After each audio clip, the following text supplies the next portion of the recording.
আসসালামু আলাইকুম। Hi guys, আপনারা সবাই কেমন আছেন? আশা করি ভালো আছেন। তো আজকে আমি আপনাদের সামনে, যেহেতু আমাদের সামনে কিন্তু ঈদুল আজহা একেবারেই সামনে এসেছে, আর মাত্র কটা দিন। আমরা কিন্তু সবাই কম বেশি সামাজিক যোগাযোগ মাধ্যমগুলোতে কিন্তু উইশ করে থাকি বা ঈদ মোবারক জানিয়ে থাকি। কিন্তু বিভিন্ন উপায়ে কিন্তু আমরা ঈদ মোবারক জানিয়ে থাকি। তো তারই একটি মাধ্যম হচ্ছে পোস্টার দিয়ে ঈদ মোবারক উইশ করা বা জানানো সামাজিক যোগাযোগ মাধ্যমগুলোতে।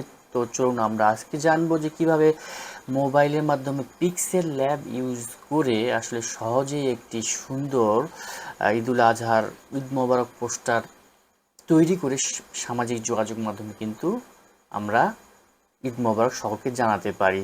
তো চলুন আমরা টিউটোরিয়ালটি শুরু করি। তো টিউটোরিয়ালটি শুরু করার পূর্বে আমার বিনীত অনুরোধ, আপনারা যারা এখন পর্যন্ত আমার চ্যানেলটি সাবস্ক্রাইব করেনি অবশ্যই সাবস্ক্রাইব করবেন এবং পাশে থাকা বেল আইকনটি প্রেস করে নিয়মিত update. Dear viewers, you are watching the channel of Lutfur Rahman, the digital expert. থাকবেন। তো চলুন শুরু করি। আসলে আমি আগেই বলেছি যে আসলে মোবাইল দিয়ে কিন্তু পিক্সেল ল্যাব ইউজ করে কিন্তু আমরা আজকের এই কাজটি, মানে আজকের এই ঈদ মোবারক পোস্টারটি ডিজাইন করব। তো প্রথমে কিন্তু আমাদের কিন্তু পিক্সেল ল্যাব করতে হবে, ডাউনলোড করতে হবে। যেমন আমরা কিন্তু প্লে স্টোরে চলে গেছি, মোবাইল থেকে মোবাইল স্ক্রিনে প্লে স্টোরে চলে গেছি। তো প্লে স্টোরে গিয়ে আমরা এখন লিখব পিক্সেল ল্যাব, PIXELLAB।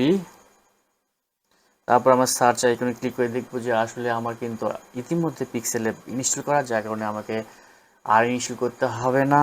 তো চলুন আমরা সরাসরি কিন্তু পিক্সেল ল্যাব ওপেন করি। পিক্সেল ল্যাব ওপেন করার পূর্বে আমি আপনাদেরকে একটু জানিয়ে রাখি যে আসলে আমি যে ফ্রি পিএলপি ফাইলটি আপনাদেরকে দিব, সেই পিএলপি ফাইলটি কিন্তু পেতে গেলে 4 সংখ্যার বা 4টি ডিজিট বিশিষ্ট একটি পাসওয়ার্ড লাগবে, যেটি এই ভিডিওর বিভিন্ন অংশে কিন্তু আপনাদেরকে দেওয়া হবে। অবশ্যই ভিডিওটি স্কিপ না করে সম্পূর্ণ দেখবেন এবং 4টি পাসওয়ার্ড সংগ্রহ করে পিএলপি ফাইলটি ডাউনলোড করে পিক্সেল ল্যাব অ্যাপ দিয়ে কিন্তু ইচ্ছামতো ডিজাইন করে আপনারা ডাউনলোড করে নিতে পারেন। তো চলুন শুরু করি। এখন আমি চলে যাব পিক্সেল ল্যাব অ্যাপে।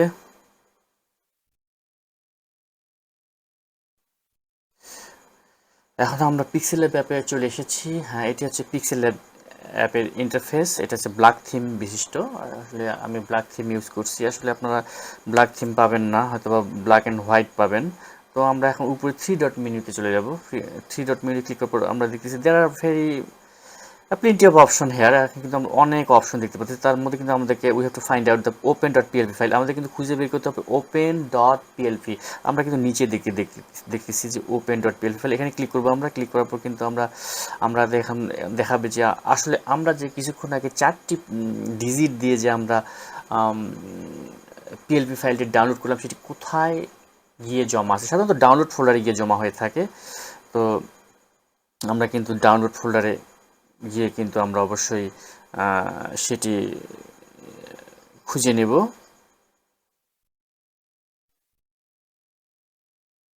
ডাউনলোড ফোল্ডার কিন্তু খুঁজে নেব। তো যেহেতু আমার ডাউনলোড ফোল্ডার থেকে আমাদের এখানে কিন্তু ওপেন করা আছে, তো আমি আমার ফাইলটি এখান থেকে ওপেন করব।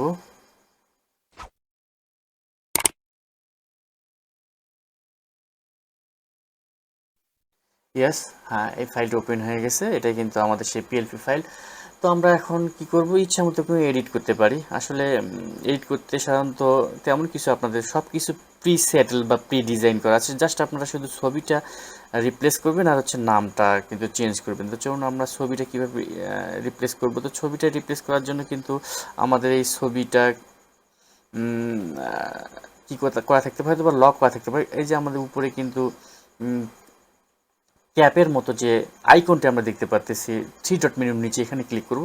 এখানে ক্লিক করার পর দেখতে পাবেন যে কিন্তু বিভিন্ন অপশন কিন্তু লক করা থাকতে পারে। এই যে তালা আমরা দেখতে পাচ্ছি, এই যে রেড সিগন্যাল, তার মানে কি এগুলো লক করা। এগুলো কিন্তু আপনাকে আনলক করতে হবে, খুলে নিতে হবে।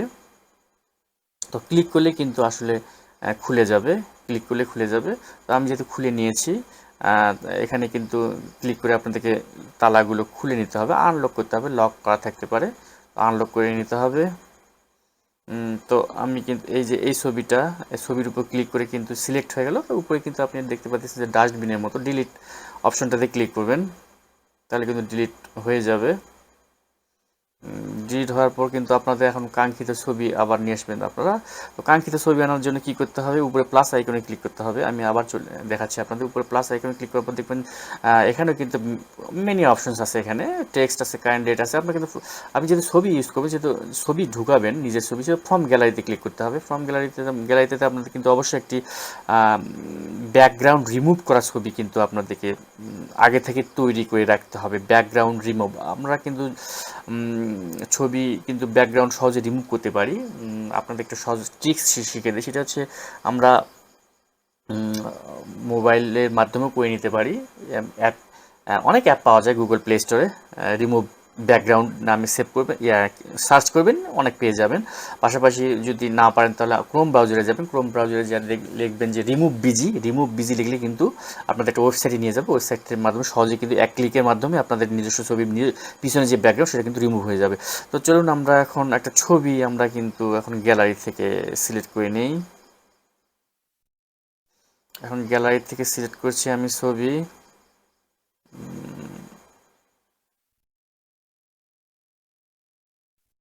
আমি এই ছবিটা সিলেক্ট করলাম। আমাকে এখানে দেখতে পাচ্ছেন যে যে ছবিটার পিছনে ব্যাকগ্রাউন্ড কিন্তু এরকম থাকবে, মানে ব্যাকগ্রাউন্ড কিছু থাকবে না। এটাতে আপনারা ইচ্ছা মতো কিন্তু ক্রপ করে নিতে পারেন। তো আমি ক্রপ অল্প একটু করলাম। তারপর এই পাশে নিচে কিন্তু টিক টিক অপশনে ক্লিক করতে হবে। এখানে টিক অপশনে ক্লিক করার পরে কিন্তু কি হচ্ছে, আমাদের ছবিটা কিন্তু অটোমেটিক চলে আসলো। এখন ছবিটি কিন্তু আমাদের সুন্দর করে এখানে সেট করতে হবে। যেহেতু আমরা এই যে নিচে দেখতে পাচ্ছি নামের নিচ দিয়ে আমরা ছবিটি ঢুকাবো, সেক্ষেত্রে কী করতে হবে, সো আমরা কিন্তু আবার ওই যে থ্রি ডট মেনুর নিচে যে ক্যাপ আইকনের মতো সেটাকে ক্লিক করব। ক্লিক করার পর এই ছবিটাকে ড্র্যাগ করে নিচে নামাবো। কার নিচে নামাবো, এই যে ঢেউয়ের মতো নিচে যে নাম, মানে নাম বিশিষ্ট যে এখানে যে জায়গাটি আছে, যেখানে নাম লেখা আছে আমার, সেই জায়গাটার নিচে আমরা কিন্তু ছবিটাকে নিয়ে যাব। তো চলুন ছবিটাকে আমরা একটু নিচে নিয়ে যাই। ছবিটাকে নিচে নেওয়ার জন্য কী করতে হবে, এখানে কিন্তু ড্র্যাগ করে নিতে হবে। ছবিটাকে একটু হোল্ড করে নিতে হবে, একটু চাপ চাপ দিয়ে ধরে। হ্যাঁ, আমি কিন্তু ছবিটাকে আস্তে আস্তে নিচে নামাচ্ছি চাপ দিয়ে ধরে। কোথায় নিয়ে যেতে হবে, আর দেখেন এই যে এখানে, এই যে এখানে কিন্তু আমার নামটা আছে, তাহলে নামটার উপরে কিন্তু থাকতে হবে। তো নামটার উপরে আমরা, মানে এই যে নীল আইকন আমরা দেখতে পাচ্ছি ঢেউয়ের মতো, যেখানে আমার নাম আছে সেখানে উপরে আমরা ছেড়ে দেবো। হ্যাঁ, ছেড়ে দেওয়ার পর কী হলো, আমাদের কাজটি মোটামুটি হয়ে গেল। এখন সরি, আমরা আরও নিচে নামাবো। এই নীল আইকনটির নিচে ছবিটাকে নিয়ে যেতে হবে। ইয়েস, তার মানে আমরা কিন্তু এখন, হ্যাঁ, কাজ হয়েছে। আমরা এখন ছবিটাকে নিচে নিয়ে আসতে পেরেছি।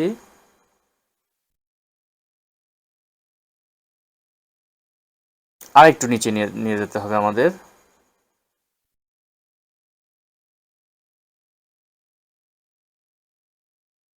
ইয়েস, তার মানে এখানে কিন্তু দুটি শেপ আছে। তো দুটি শেপের নিচে কিন্তু আমাদের ছবিটাকে অবস্থান করতে হবে। এখন ইয়েস, এখন কাজ হয়েছে।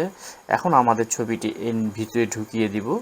ঢুকিয়ে দিলে ছবিটা কিন্তু দেখতে খুব ভালো সুন্দর দেখা যাবে। আপনাকে প্রথমে খেয়াল রাখতে হবে যে আসলে ছবিটা যেন সুন্দরভাবে সেট করা হয়। ছবিটি সুন্দরভাবে সেট করার জন্য আমাদেরকে কিন্তু এত পরিশ্রম করতে হলো। এখন মনে হচ্ছে যে আমার ছবিটি নিচেও কিছু অংশ আছে, নিচে কিছু অংশ নেই।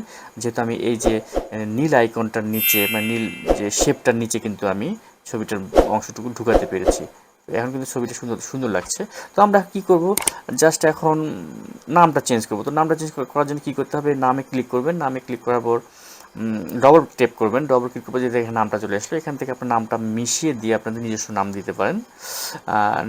নিজের নাম দিবেন। তারপরে এখানে এখানে আপনার পদবি দিবেন। এখানে ডবল ক্লিক করে আপনাদের এখানে এই যে ক্রস বাটনের মাধ্যমে এটা কিন্তু আসলে করা যাবে, চেঞ্জ করা যাবে। খুব ইজি আর কি।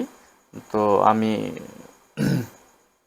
জাস্ট দেখালাম আপনাদের যে আসলে জাস্ট কিন্তু আপনাদের কিন্তু দুটি কাজ আর কিছু না, সেটা হচ্ছে ছবিটাকে রিপ্লেস করা আর হচ্ছে নামটাকে চেঞ্জ করা। এই দুটি কাজ করার পর এখন মূল কাজে আসবো যে আসলে আমরা কীভাবে ডাউনলোড করব। ডাউনলোড করা খুব সোজা। সেটাকে উপরে আপনারা দেখতে পাচ্ছেন সেভ আইকন আছে উপরে, কিন্তু আমরা দেখতে পাচ্ছি সেভ আইকন এই যে প্লাস বাটনের পাশেই, প্লাস বাটনের পাশে যে সেভ আইকন আছে এটাতে ক্লিক করবো আমরা। এখানে দেখবেন আপনারা তিনটা কিন্তু অপশন পাবেন যে আসলে কি কি করতে চাচ্ছেন আপনি, সেভ চেঞ্জেস না সেভ এস প্রজেক্ট না সেভ এস ইমেজ। আমি যেহেতু ইমেজটিকে সেভ করবো সেহেতু সেভ এস ইমেজে ক্লিক করবো। এখানে কিন্তু আপনারা পাবেন অনেকগুলো ডাইমেনশন বা অনেকগুলো অপশন পাবেন। তো যেহেতু আমাদের কাজটা করতে হবে যে যেন আমাদের ছবিটি হাই রেজুলেশনের হয়, সেটাকে কিন্তু আমাদেরকে অবশ্যই কনফার্ম করতে হবে যে ছবিটি আমরা যখন ডাউনলোড করবো সেটা কিন্তু হাই রেজুলেশনের হয়। তো এটার জন্য কী করতে হবে, আমরা ডাইমেনশনে ক্লিক করবো। ডাইমেনশন বাই ডিফল্ট কিন্তু কাস্টম সিলেক্ট করা থাকবে। তো আপনার ড্রপ ডাউন মেনু থেকে কিন্তু যে ডাইমেনশন কাস্টম, তার পাশে কিন্তু ড্রপ ডাউন মেনু আছে।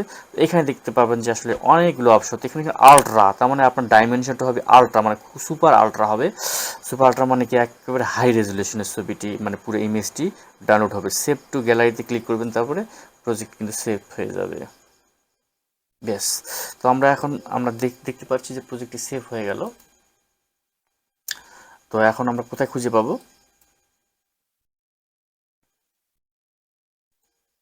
আমরা এখন এটা খুঁজে পাবো গ্যালারিতে। চলুন আমরা গ্যালারিতে চলে যাই। এই যে আমার গ্যালারি। তো আমরা গ্যালারিতে খুঁজে দেখি যে আসলে কীভাবে, ইয়েস, হ্যাঁ সেভ হয়ে গেছে। দেখেন একেবারে অবিকলে খুব ভালোভাবে সেভ হয়েছে। একেবারে ডেফিনেশন হাই ডেফিনেশন পুরো হয়ে গেছে, আলট্রা হাই ডেফিনেশনে পুরো সেভ হয়ে গেছে।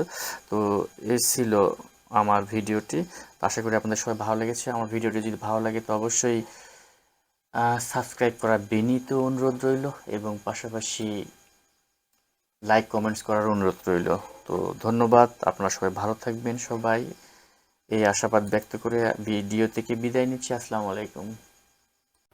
Thanks for watching, and don't forget to subscribe my channel for more information and regular update. Please stay tuned with me www.loot11.com. Thanks.